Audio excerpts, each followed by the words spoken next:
Hi there, Physics 30. Now we're going to look at U-try-2. In this U-try-2, we're going to figure out how to calculate electric field strength. Now keep in mind, very similar to gravitational field strength. So let's share the screen and let's look at the problem here.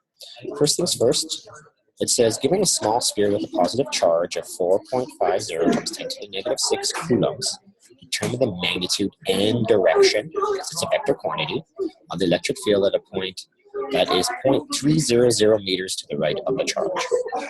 So let's write down what we know. But before we do that, make sure you pause the video and try this problem yourself. Once you're done, unpause it and then watch if you come up with the same solution. Now keep in mind, I'm going to be using GRASP. G for given, R for required, A for analysis, S for solution, and P for paraphrase. If there's anything else, go ahead and pause it and do watch it. So welcome back. So let's look first under the given. So under the given, well, we were given a charge. This is essential to understand what charge we're given. We're given a Q. And the value of this charge was 4.50 times 10 to the 6. So there it is right there. Now, it did say it's positive. So in that case, we should be including this whole fact of a positive charge. What else is given here? We're given a point of 0.300 meters to the right of the charge. So R equals to 0.300 meters. Now it says right, and if we use the coordinate system, right is usually positive. This is negative on this side, so this is going to be positive. And don't forget the constant. It's not going to have to give it to you because you should know it already. Keep in mind, this is on your family booklet. And in this case, 8.99 times 10 to the 9 newtons times meters squared over coulomb squared. Okay, so under our required, we are actually looking for the electrical field.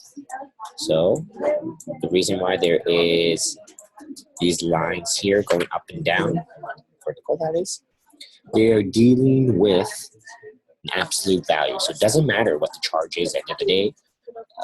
If you use them, what is essential is that it's going to be an absolute value. So it doesn't matter if it's negative or positive, but it's just going to be a positive value. So keep it fine, that's your question mark. Okay, using that formula, we are going to use our analysis, but we could rewrite the formula to help us understand the problem. And this is the formula we've been dealing with.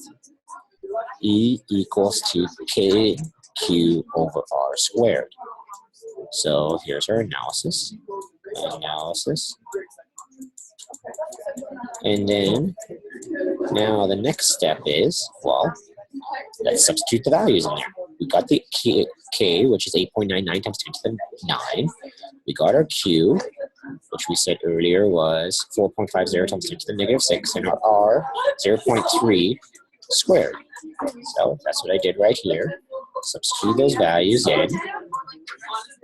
Now, don't forget the square. Most students always do forget the squaring. So under my solution, we're going to be realizing we have to have 3 significant digits. So 1, 2, 3. Since this is a 9, that has to be increased to the next value, which is 4.50 times 10 to the 5 newtons over coulombs. So that is our solution. So our next business is, if we had to write a paraphrase, we would have to actually say this whole fact that electric field is 4.50 times 10 to the newtons per coulomb, right. Now, how did I know right? Going back to the original part of the question, we did say that it was right of the charge, so this is basically gives it away for us for the direction. So in the end of the day, this is our paraphrase. Okay, if there's no other further questions on this problem, please don't hesitate to complete the group quiz to see if you understand the concepts. Have a great day.